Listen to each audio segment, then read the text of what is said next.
Welcome, everybody.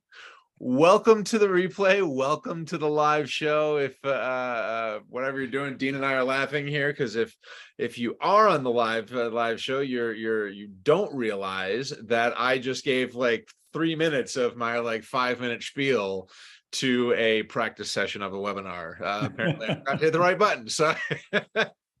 But welcome to the webinar. Welcome to our community table session. As always, we are streaming live on Facebook. I'm just double checking that all of this is good to go here. We are there. So if you know anybody who is looking for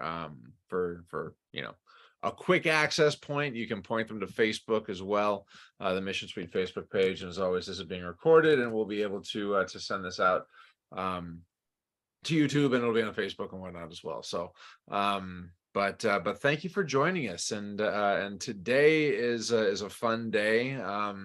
Dean and I did not call each other to discuss what color shirt we were wearing. That may be obvious to some of you, but yeah. So we're here, and I'm in a different location seemingly every month now. I actually, my family, we bought a house in southern Vermont, and so I am here in my new place, but we just closed on Wednesday and got our boxes on Friday. So I had to find some clear wall space that didn't have boxes stacked up behind me in order to get going here. But we are finally back in. In fact, my internet just got turned on this morning. So all right, good timing, great timing. I know, right? Seriously, otherwise I would have had to find a place to go. But thank you so much for joining us today. Today's community table discussion, we're going to be talking about how understanding the buyer's journey can have a direct impact on your revenue. And it doesn't matter whether you're one person or 100 people, how big or small you think you are, the buyer's journey makes an impact on your world and on your business. And so there's reasons for that. And we are going to kind of do a deep dive into this. Is actually kind of spawned from our last community table conversation a couple months ago when we touched on the buyer's journey, and Dean and I have talked a little bit about it. We realized that we haven't really done a deep dive into the buyer's journey in a while, if at all, really. So we've mentioned it, we've kind of talked, we've referenced it a lot, but now we're actually going to go deep into it and talk about why it makes such an impact. So just some housekeeping first. My name is Ian Campbell. I'm the CEO of Mission Suite. Joining me as always is Dean Isaacs. Dean is the founder of Vantage Group. It's a business growth strategy firm. He works with B2B companies, helping them grow predictable, profitable revenue and scale their organizations. And in 2018, he launched the Growth Collaborative, which is a group consulting and mastermind program that helps B2B consultants and experts break through the revenue ceiling and generate high-ticket clients month after month. And so that in and of itself is one of the reasons that he and I kind of talked a little bit about the fact that a lot of small business owners don't think about the buyer's journey, and a lot of smaller, kind of individual consultants and whatnot don't think about it. So hopefully we'll be changing that a little bit today. So we're gonna, I know we're gonna get a lot out of today's conversation, but before we jump in, just do me a favor. If you have questions, definitely ask them as we go. Don't bother. You don't need to wait till the end. Because oftentimes we go right up to the hour there, but let us. So as we go through here, use that Q&A button inside of the Zoom. Use that Q&A feature so that we can kind of keep everything contained into one place, and let us know what kind of questions you have. And with that, let's kind of start a little bit about that. Let's kind of dive into this a little bit here. So first things first, Dean, talk a little bit about what the buyer's journey is, and just kind of give the overview of the umbrella that we're going to be walking under today. Yeah, so the buyer's journey, I think that term's been thrown out a lot over the years, and traditionally it's more about the journey that a buyer goes through on the website, right? They get to your website, they find stuff to buy, they click through, and they check out. Well, the reality is the buyer's journey is much, much broader than that. So for me, the definition of the buyer's journey is the process that a buyer goes through from the moment they define a problem that's big enough in their business they want to spend time and money on to solve. That's where it begins.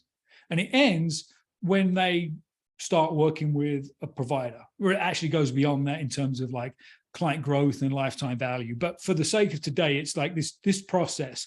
And I look at it from an empathetic standpoint, right?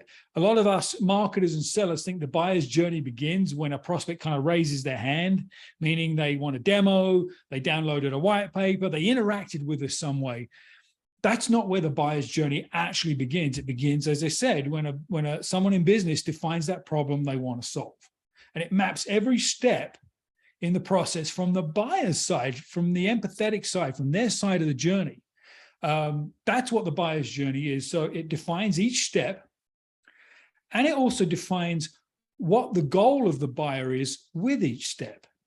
That's really, really important, right? So then we can get aligned with that. So that's what the buyer's journey really is. Yeah. So dive a little bit deeper into that, the idea of the goal of the buyer at each step, right? Because I mean, the goal of the buyer in traditional selling, the goal of the buyer is to solve a problem, right? Right. Right. But what you're saying when you talk about the goals being different at each step, there's a lot more there's a lot more deeper than that.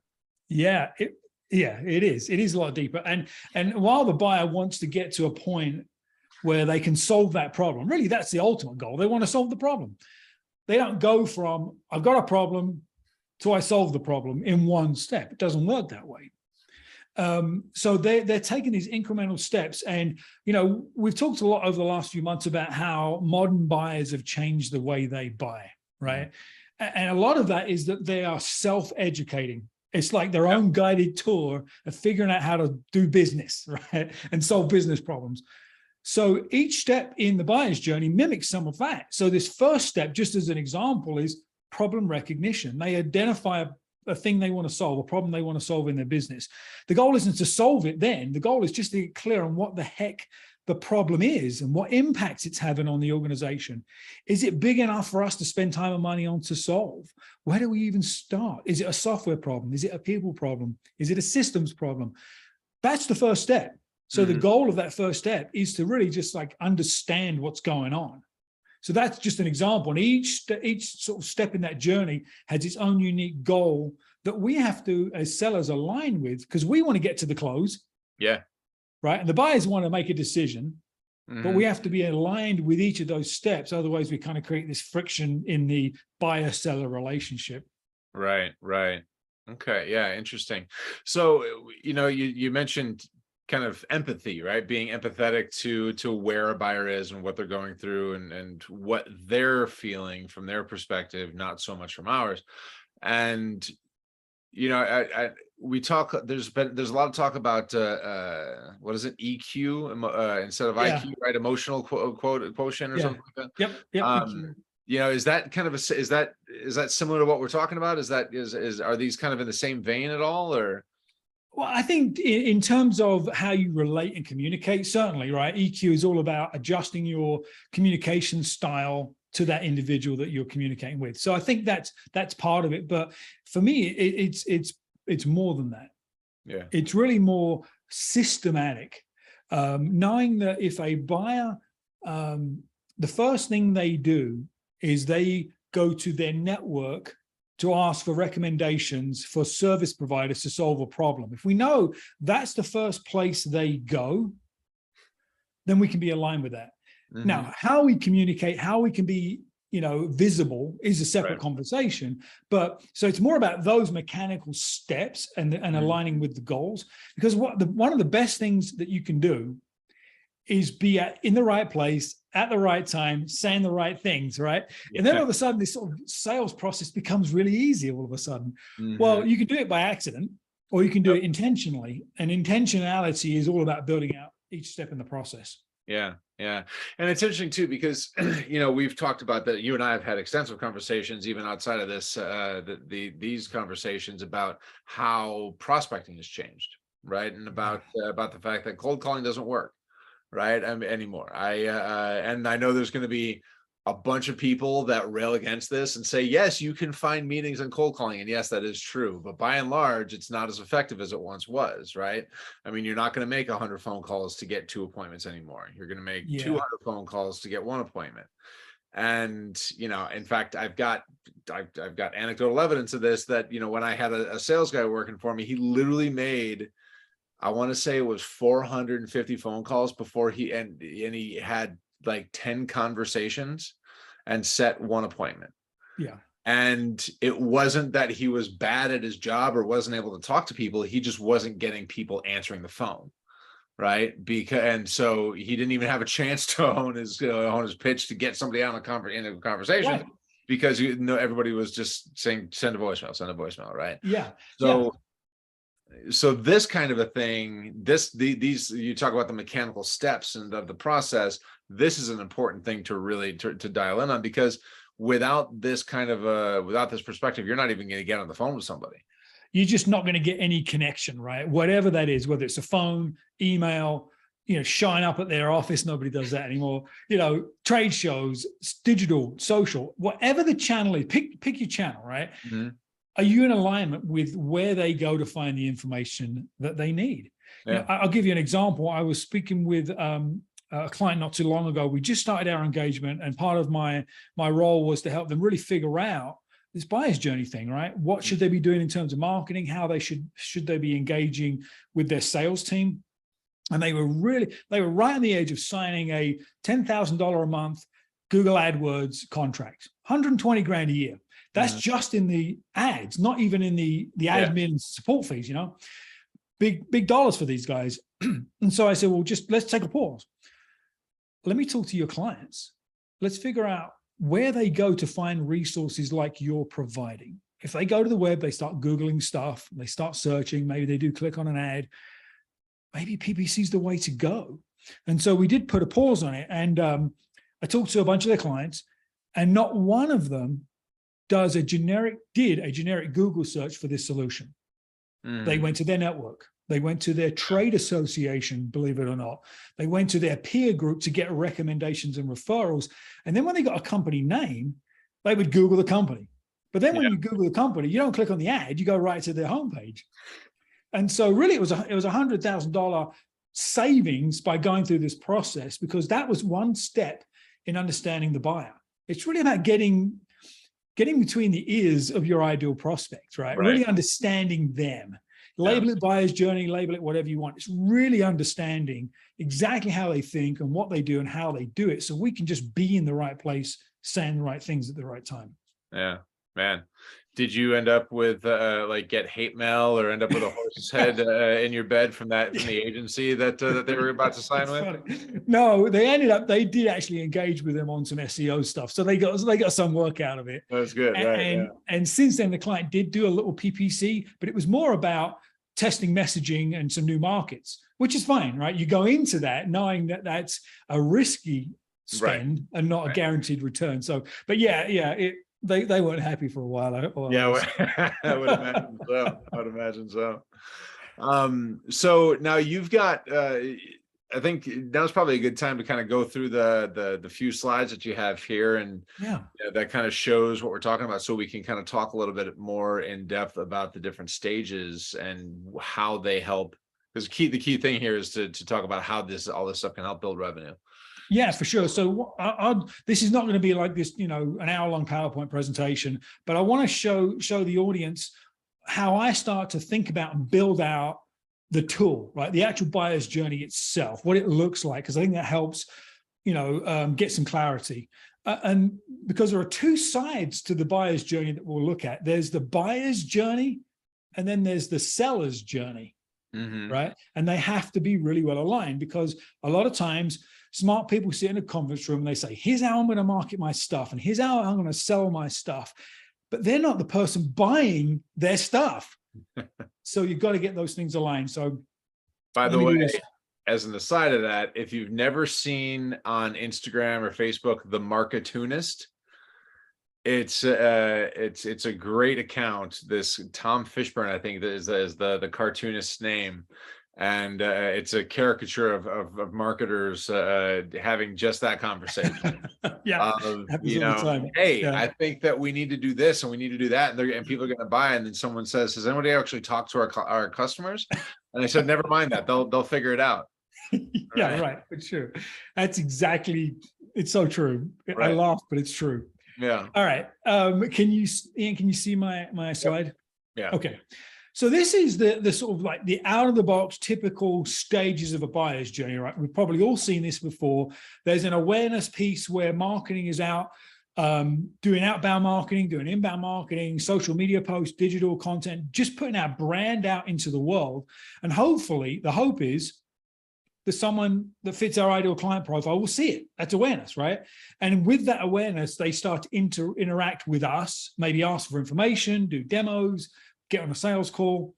Then the next step is consideration. They start to look for options and different solutions. They're weighing up, company A to company B, what's going to be the best decision, and ultimately they make a decision.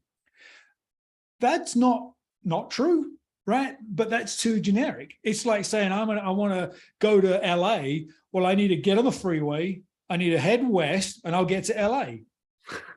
Okay, yes. Well, yeah, it's not true, right? But there's a lot left to the imagination here. So what I do is I break the buyer's journey down into a lot more detail, and that information does come from my clients' clients.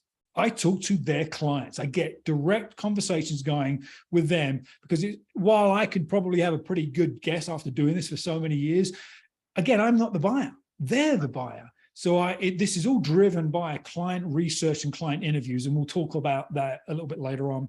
So just for this example, and we'll share this document with everybody on the call today when we're done at the end. But I've taken that 3 generic steps of the buyer's journey and broken it down into about 8 steps here. And this is what a typical buyer of B2B services, the steps they go through. But keep in mind, every organization is different. Right? Every decision-making process is a little different, but this gives you a sense of the level of detail that you need to think about when you build out your buyer's journey. So across the top, we've got the problem recognition, right? As we talked about, that's where it all begins. Businesses are thinking about the problems they need to solve. Then they start looking for solutions. Then they start having preliminary dialogue. And I will say preliminary dialogue doesn't mean a sales call. Right. Because we're self-educating, it could be they're watching your videos, they're on your YouTube channel, they're on your social media, they're downloading white papers, they're doing research, they're interacting with your brand, and you may not even realize it. They're learning about what you do and how you do it, because they're going to shortlist and only talk to those 1 or 2 providers they think can really solve the problem. They're going to be 60, 70% through their process before they ever raise their hand to sign up for a sales call, right? So there's a lot there. So once they've done that and they want to have that interaction, there's some kind of demo, right? As a salesperson, we're going to demo our stuff. We're going to do a sales pitch. We're going to present our expertise. Then what do they want to know? What's it going to cost me, right? They want a proposal. Usually they want that information like before. Yeah, back here somewhere, right? Yeah. But a good salesperson won't give that up. Exactly, right? So, and there's a lot more to the proposal than just cost, but that's a big piece of it. And then the buyer says, okay, we've got these 2 or 3 proposals on our desk. We need to weigh them up. Somebody usually is the champion within your prospect's business to make that buying decision or make the recommendation. And then ultimately there's an approval that happens. Yeah. So those are all kind of logical steps in the process. If you were buying yourself, you would go through something similar. But what's more important than the steps are the objectives that they go through.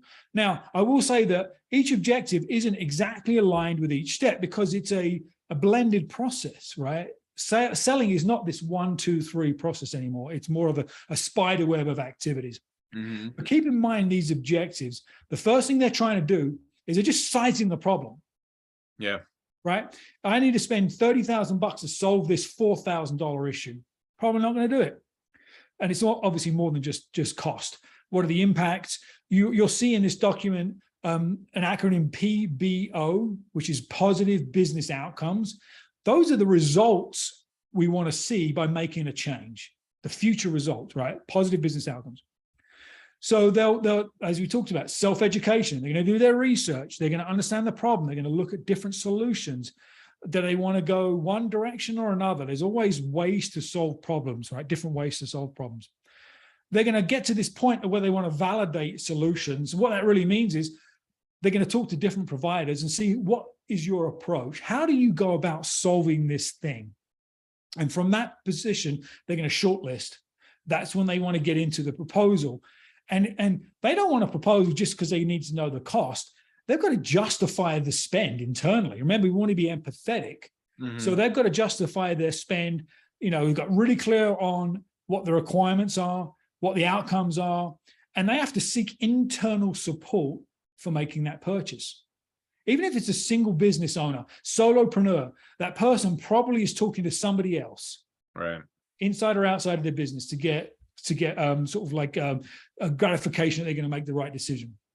Or So I mean, in sales, we've talked a lot. I mean, it's kind of been the general consensus that people buy based on emotion and justify it on logic.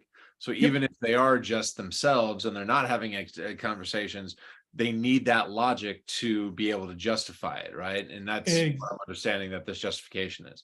Totally right. And it actually rolls into the evaluation. So they're trying to justify the purchase, then evaluate who they're going to go with. And this last little few words here, what feels best for us, right? They're going to make comparisons. They're going to look at approaches and costs and timelines and all of this stuff. But ultimately, we are humans and we do make emotional decisions. So what feels best for us, right? And then ultimately, they're going to make a decision. And I say it's champion led, meaning you can't just have a point of contact at your client. You have to create a champion for your calls and theirs. And there's a big difference between just having a point of contact and developing a champion. The champion will carry your flag, will sell you upstream, will differentiate you from the competition in your prospect's organization. Versus a point of contact just going to say, here's 3 bids, boss. Which one should we go with? Right. Completely different. So that's the sort of level of detail that we need to think about as we develop our buyer's journey. It's all about the buyer and their goals and objectives for each step in the process. Yeah. You know, while we're on this, you know, we talked about the, you know, awareness, consideration, decision, steps of kind of the general sales process. You know, I mean, it may sound obvious, but just in case anybody's asking themselves the questions, can you kind of align or just walk through each of these steps and align where they fall inside of that, or where they would typically fall inside of that? Yeah. So awareness is going to be problem recognition, solution search, and starts blending into preliminary dialogue, right? They're just trying to figure out what the options are. Right.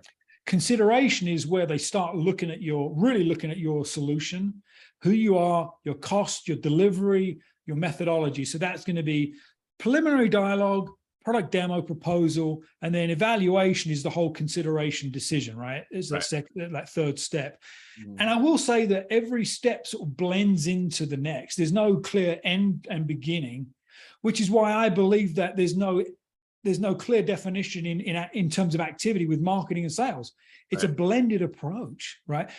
Sales needs marketing support, even all the way down to the last steps in the buying process, right? Marketing can support with the right kind of collateral, maybe an email campaign, maybe a video testimonial. Those are marketing assets that sales can use. So it's a blended approach because we take a blended approach to making decisions. Yeah. Right? Okay. Excellent. So that's the buyer's journey piece, right? Yeah. I think you were, go ahead. That's what I was just going to ask is, so where do these align with us as salespeople? Yeah. So that's my next slide here is it brings up the next chunk of information. And I know there's a lot on the screen, which is why I kind of brought it up in pieces. So now we think about the seller's journey, right? We typically, as a business owner, we want to market to generate leads. We want to talk to those prospects and we want to close deals. Well, again, you know, there's more steps in the process than that. So each of the blue arrows are the stages of the seller's journey, right? It's not just the marketing strategy on the sales process. It's the journey we go through with our buyer. That's really important to understand. We want to go from this consultative selling approach, selling across the desk, to this collaborative selling approach where we're sitting on the same side of the desk, experiencing the journey together, right? Which is why we want to align our activities. So when we think about revenue generation, the first thing we have to do is create awareness. People have to know that when they're recognizing a problem and searching for a solution, they're aware that we exist. So those two green arrows and this one blue arrow have to align. So when we think about our goals and our approach, our goal with awareness and engagement is just to draw them into our messaging ecosystem. And what I mean by that is get them into our world, get them on a webinar, have them download something, go see if we can get them to the website to learn more. They're just kind of kicking the tires. They're trying to figure out, are you even a potential for solving this problem, right? That's all awareness is about, right? Yeah. And if we've done a good job with awareness, they're going to engage with our brand, right? They're going to sign up for that webinar, maybe ask for a sales conversation, consultation, whatever you do. Real quick, under each of these, I've kind of created some. These are our goals as marketers and sellers. Remember, they have to align with the objectives of the buyer. So for us, we want to get them into our messaging ecosystem.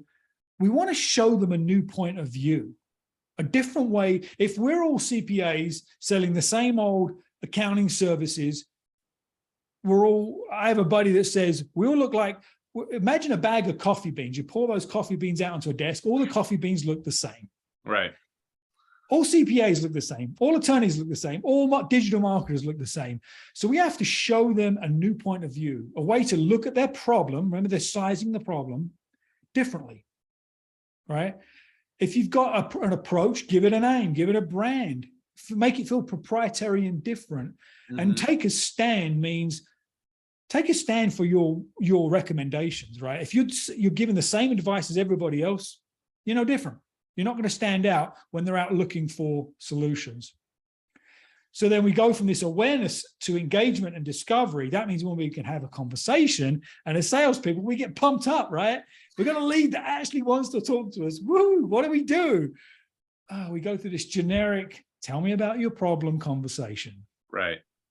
So all the hard work we did in standing out during awareness falls apart with engagement and discovery because they're not asking unique, different questions. So the goal here is we want to share new perspectives. Again, we're trying to stand out from the crowd. So provide some insights. A lot of salespeople want to be seen as subject matter experts or thought leaders, and they do that by sharing all of this information. It's like one of the best ways to provide insights that build trust is ask thought-provoking questions. So ask and don't just tell. Right. And then we move on to discovery and then into the solutioning phase. And I want to touch on solution and proposal because I think that those are two different steps that we should address in selling that align with proposal and evaluation on the buyer's side. So solution is about, well, let me back up for a second. The proposal should never be a surprise. When they get the proposal, they should never be surprised about the solution you're recommending, your approach, or your cost. If they are, you've missed the whole solutioning conversation. And the goal of solutioning is, obviously, you want to define impacts and value and align with their future state and positive business outcomes. But more importantly, test drive your recommendations. Float those things by them in these early discovery calls. Get them thinking about how you can solve the problem, how they can see you solving the problem. Ultimately, the proposal is just a confirmation and documentation of the prior conversations. They've already agreed to the price. They've already agreed to your approach. The proposal is just that document that like lays it all out. Right. So solution and proposal are two separate steps. And I will say, never send a proposal. Never send a proposal. Never send a proposal. And that seems like, well, they want a proposal. They asked for a proposal. They need it.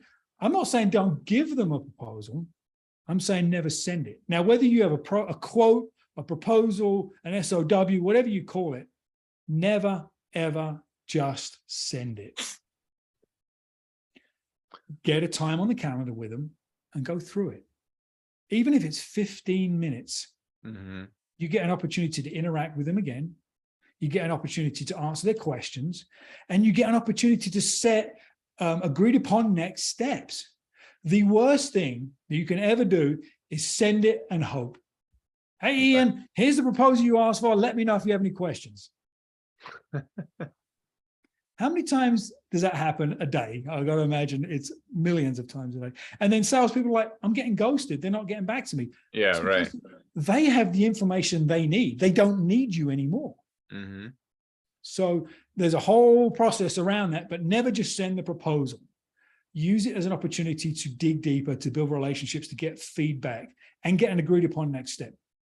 Well, and I mean, we talked about collaborative selling last month or last time, and it seems like the two go hand in hand, right? I mean, if you're actually going to collaborate on something, you want to be able to actually talk through pricing and what it includes and whatnot, and not just kind of bullet it out, right? 100%. And I always tell my clients, it's always a draft until it's agreed upon, right? Even if we've discussed it, even if we've got a verbal on, yeah, this is the approach and this is the cost and this is the timeline, yep, send me the document, I will still put draft on it and have a conversation. I don't care if I've spent 10 hours discussing it. I'm still not going to send the proposal. Right. Because I also want to know, are they willing to share that extra little bit of time with me? Because if they're not, are they really serious? Or are they just kind of getting information where they can just say, all right, I've got 3 bids. I'm really going to go over here anyway, right? Right. There's a lot to never send a proposal. That's really important, but it actually does align with the buyer's journey, because as we talked about, they want to feel like they've been empowered to make a decision, and having that extra conversation gives them that power. Right. Okay. And then the very last step in the seller's journey is this stage of approval, which we often feel like we have no control over. But I will say, as a seller, you're not done. You're never done, because they may need one more piece of reassurance, right? That last, do you have one more reference? Do you have one more testimonial? Tell me a little about that thing. Right. We always get that hidden objection right at the end. So be ready for that one more thing. Okay. And then be assumptive and start prepping them for kickoff. Getting them into that kickoff mindset is really important, because sometimes no decision will kill the deal. Yeah. But if you get them moving towards a kickoff, an implementation, you could often get past that no decision sort of sticking point. Right. So that's the buyer's journey. Just again, very generic, right? But hopefully that gives the audience a sense of what this thing should look like. This last little section at the bottom, the blue there, these are sort of content themes and tools that you should be prepared for each step. And I won't read through all of this stuff, but have your material ready. Have your content ready. Know what your buyer is going to ask for, because you know, based on what their objectives are, the information they need. So be ready. Don't scramble around pulling together a one-pager. It should already be done. You already know that at a particular point in their journey, they're going to ask for this thing. So be proactive. Very cool. So, it occurs to me that as we're kind of talking through this, that, last time we talked about collaborative selling and how you can get better deals and bigger deals and get your clients to buy more often, things like that. It seems to me like there are some specific opportunities in the buyer's journey to kind of really dive in on that and dive in on that collaborative aspect of it, and then help to actually kind of, even chip up what you would initially propose for other things, right? I mean, is that a real opportunity that you should be taking advantage of, or is that kind of the skeezy sales guy that nobody wants to be kind of thing? Where does that fall there? No, that falls right in the middle. It falls right in the middle of the buyer's journey and the selling process. And there's a great book called Gap Selling. It's by a guy named Keenan, and he talks about current state and future state. And we're selling the gap, which is the solution, right? It gets them from point A to point B. And so we often spend too much time either focusing on the current pain. We've got to focus on pain. And we don't spend enough time on this future state, where they're going. And so for a buyer, they need to be really clear on what is the positive? What is the outcome of us doing this thing and solving this problem? Is it just going to eliminate pain, or is it going to create gain? And if so, how are we going to measure the benefit of that gain? That's what a positive business outcome is. Mm. And so as sellers, we have to draw that out of the buyer and let them describe their value. It's not how we define value, it's how they define value that counts.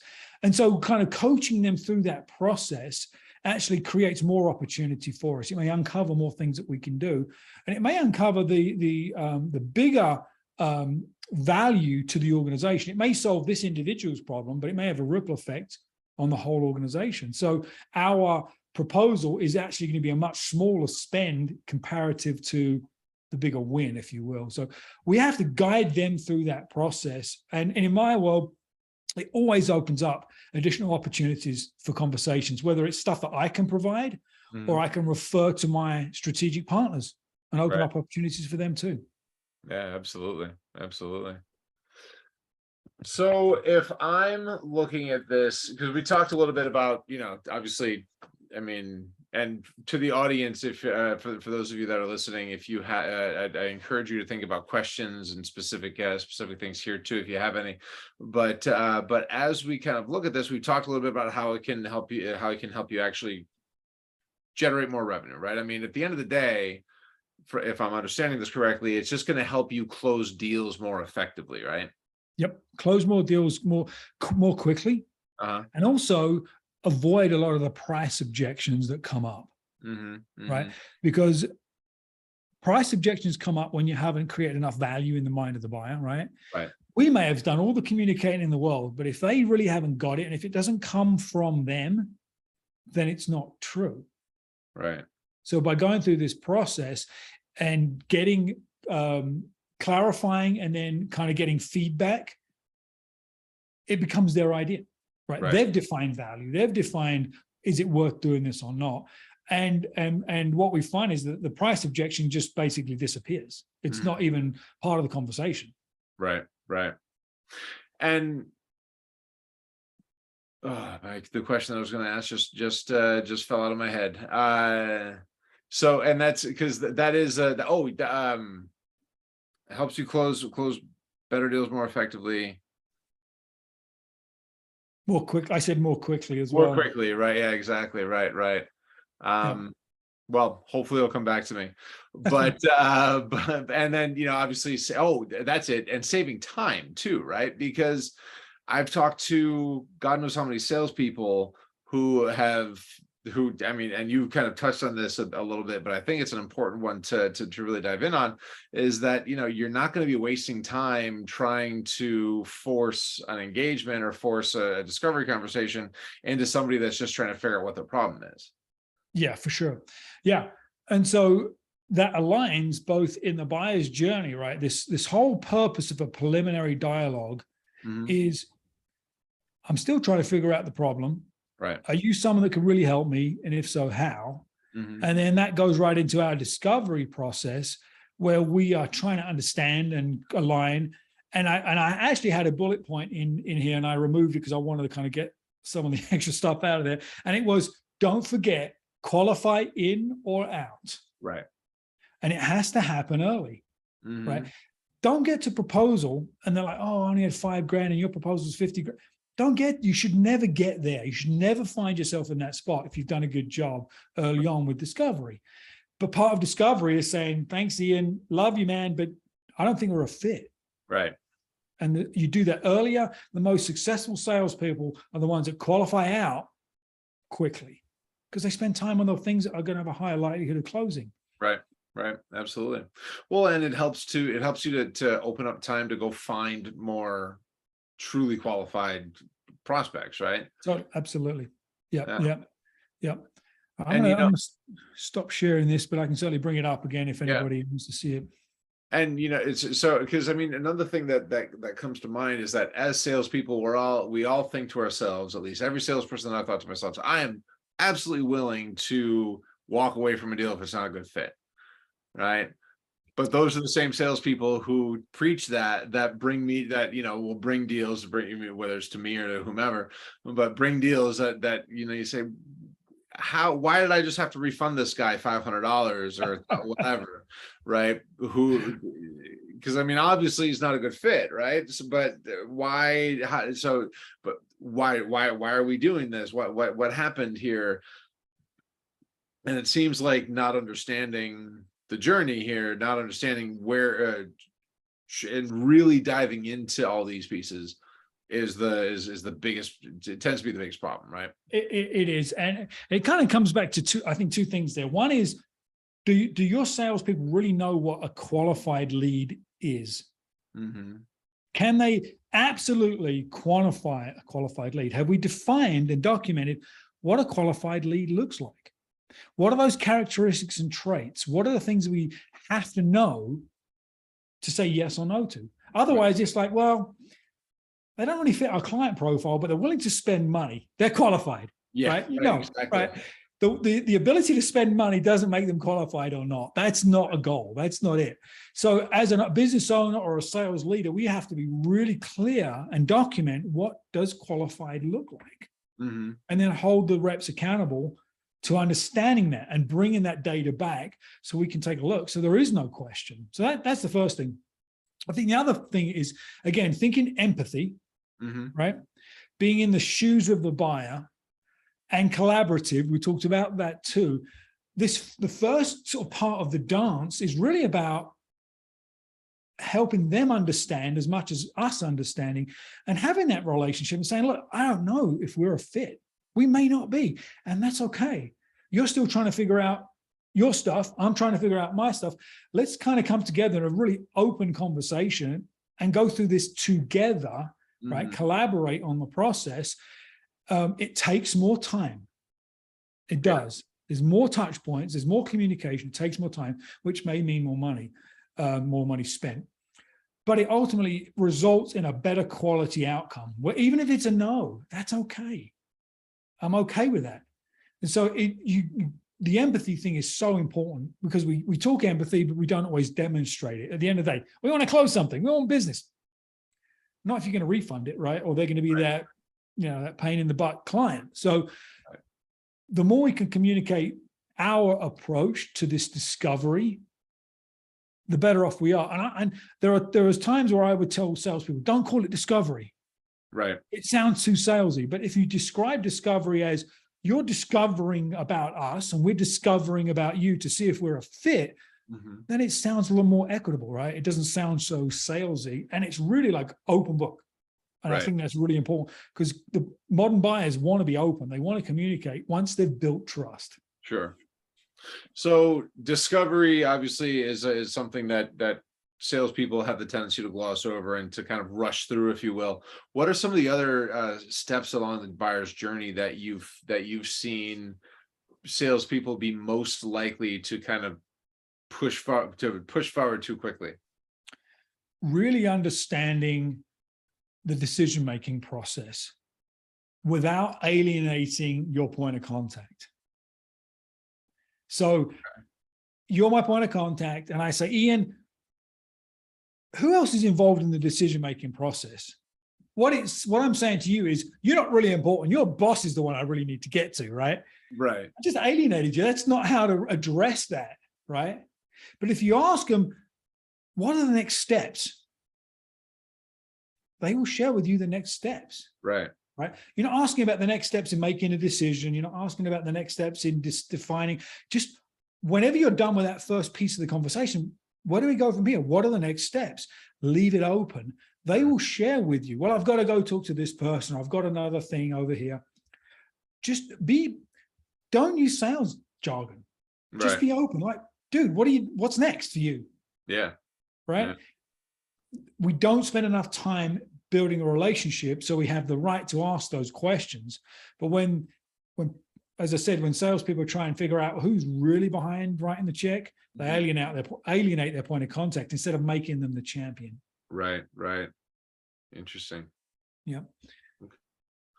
So as I go through as you know, as a business owner, as I go through this and I start building out my own buyer's journey, kind of figure that out, where should I, outside of downloading the PDF document that will that we can actually we'll probably put it up in the chat. Yeah. We've got that. Is that link that you sent me, the share link? Is that Yeah, it's just you can download the PDF from the Google Drive. Yeah. perfect? So so to anybody that would like it, I just added the oh, I think it just went to panelists here. I'll actually send this to everyone. Someday I'll learn how to use Zoom. It's almost like we haven't been on it for the past 2 First years. day on Zoom, right? Yeah, right. But yeah, and we'll make sure to add that in the comments of the and the description of this of the videos recordings of this as well. But as I'm looking to go through this, outside of downloading this and kind of trying to assess this, what are my steps if I'm going to build out my own buyer's journey? What are the steps that I should be taking in order to do so? Yeah, that's really where the rubber meets the road at the beginning of this whole process, right? And I kind of alluded to this earlier. The source of information are your clients. Mm-hmm. They just are. And if you don't have any clients because you're really early in business, or you don't have many, talk to your prospects, the ones that really do fit your ideal client profile. And I would say, and so I do a lot of this client interviewing stuff for clients and getting feedback, and there's a benefit to having a third-party person do it, whatever, right? That is what it is. But it doesn't discount you having conversations with your clients. And I would say, I'm going to give you 5 what seem like really basic, generic questions, right? So if you're on the call, get your pen ready. 5 questions that you should ask your clients to start to get an understanding of the steps they go through when you build out the buyer's journey. So the first one is, how did you find us? Right? Sometimes we do that with a prospect when they first sort of come into the sales funnel. Well, how did you find us? Well, we Googled you, we did this. Ask them again, because you may get different information when they're an actual client, because then now they trust you and will give you the scoop. Right. Initially, as a lead, they'll say, I Googled you, or somebody told me about you, or I saw a post, generic information. Ask them again, how did you find us? Okay. Second question is, why did you pick us over the other people you were looking at? Dig into it. Dig into that. When they give you answers, ask them why. Dig in. Don't be a survey, meaning they answer your question and you move on. Dig down into below the surface. So why did you select us? Third question is, what was the process like that you went through when you evaluated us and the other companies? What was that process like? Describe that for me. Where could we improve? What about your once you decided to buy from us, what was the onboarding process like? Right? Get their feedback on that. The next question is, during this whole journey you went through with us, were there ever questions that you couldn't get answered that you hoped for, that you wanted to get answers to? Right? Was there anything that you asked that we couldn't provide, or you searched for and you couldn't find, or we gave you an answer, but it really didn't give you the response you wanted? So what questions could you not get answers to? And then the last question is, why do you stay with us? Right? Because sometimes people make a buying decision and they're like, that didn't work out, I'm moving on. Right. Why do you stay with us? So those are 5 basic questions. I would say if you want to add another layer, you can ask a question like, when you have a problem in your business, where do you go to find solutions? What's the first place you go to? How do you find new resources? And they're going to say, well, I asked my network for referrals. What kind of people do you go to? Do you go to your accountant, your attorney? Do you go to your trade association? Do you go to your peers in a networking group? Where do you go? Yeah. Who are the people you get, referrals from? So there's lots of questions you can ask, but think about the engagement points, the contact points in your seller's journey, and what information do you need to get aligned with your buyer, and just build questions around that. Yeah. And, it's interesting because, I mean, you can obviously, as you talk through these questions, how did you find out about us, and, what everything to what questions weren't you able to answer? You can kind of see where those things are aligned with those aspects of the buyer's journey. How I think one of the things that a lot of people get concerned about when they're asking these questions or doing these having these conversations is how invasive should I get, right? And how deep should I try to go if someone just gives me the standard, well, I Googled you and that's how I found you. Excuse me. Don't take, So, yeah, you got to dig. yeah. You got to dig. What did you Google? Okay. What search term did you use? Right. What did you plug into Google to find us, right? Googling is because they could have said, oh, Ian told me about you, so I just put your company name in there. Right. That's completely different to searching for a type of solution or a type of problem we need to solve. So you've got to dig. There's this whole theory of you've got to ask 7-layer deep questions to get to the truth. Mm-hmm. And I'm not suggesting you hammer your clients with hundreds of questions, but dig a little deeper. And if you've got a relationship and trust with them, you build trust with them, they're going to give it to you. They're going to give you the information they think you're looking for. But if it's not, dig in a little more.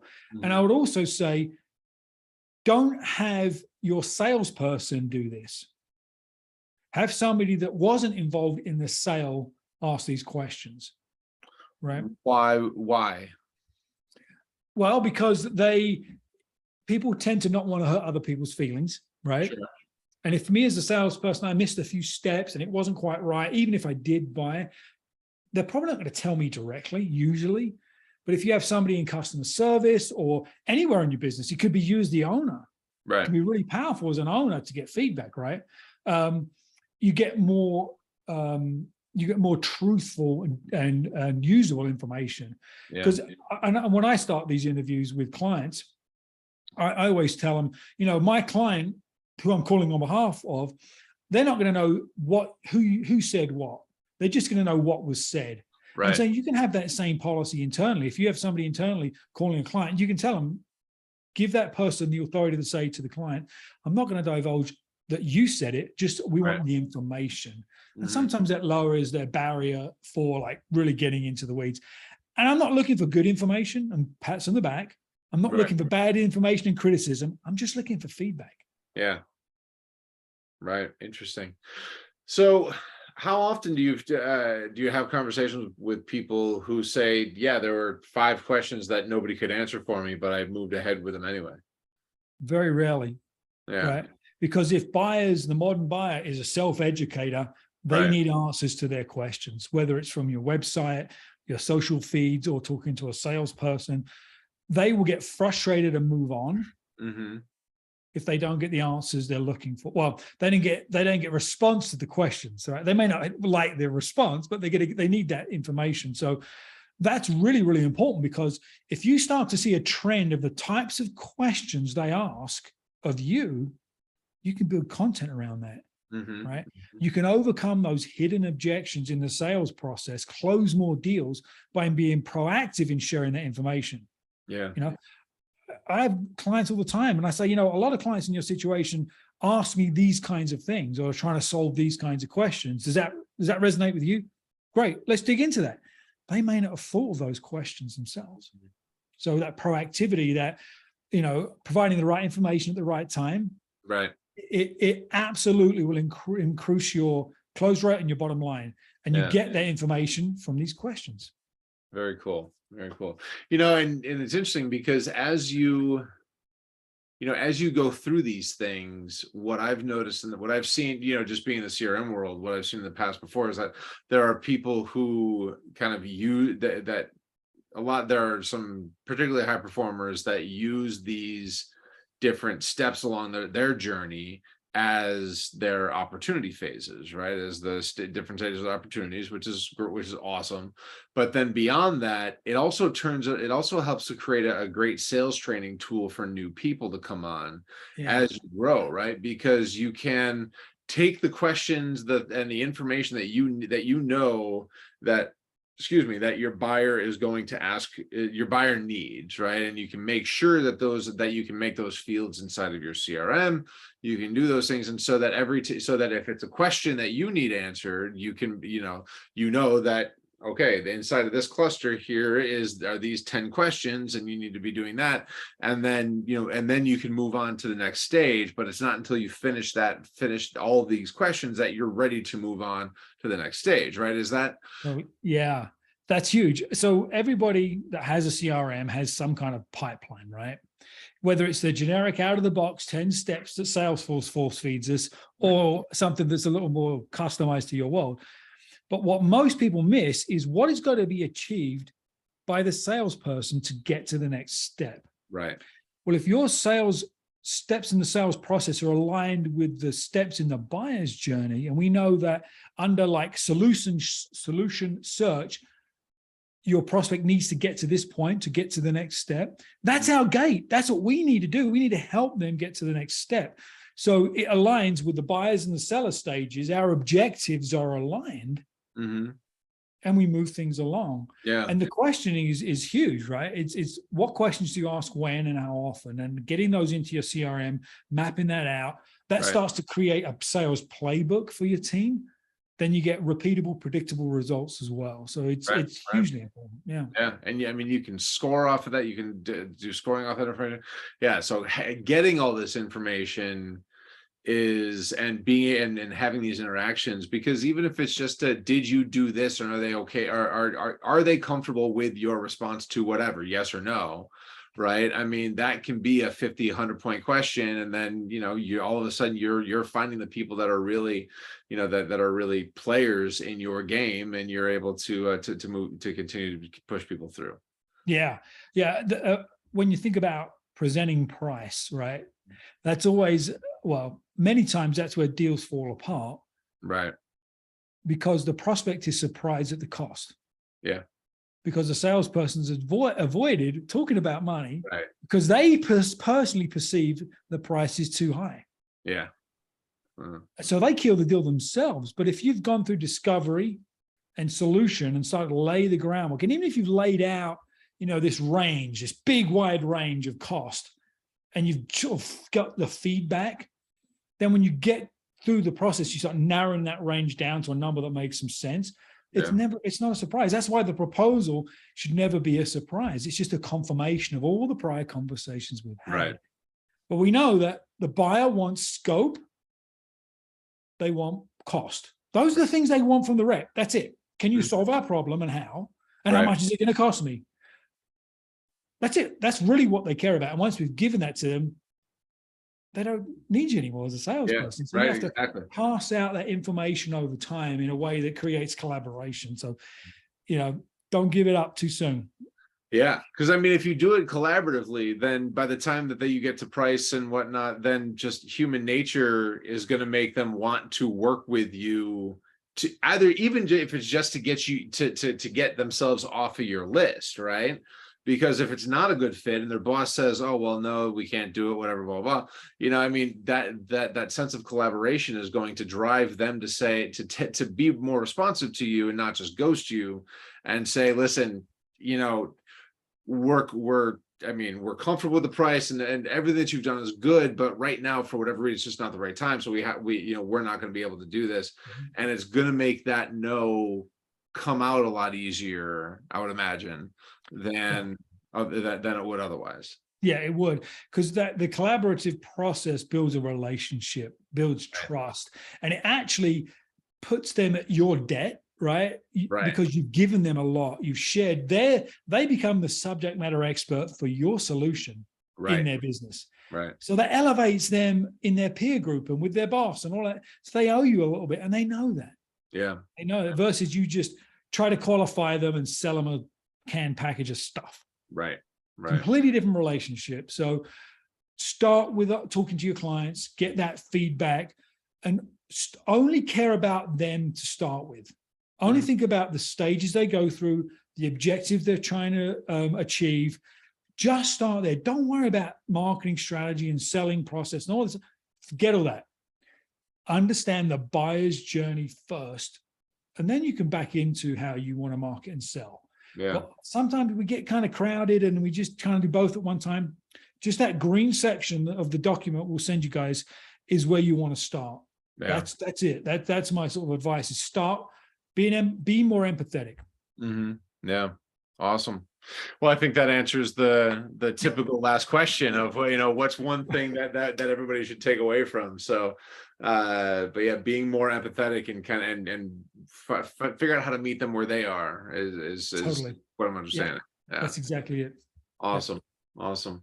Well, this has been great. We are at the top of the hour here, so we'll wrap up. But thank you everybody for joining us today.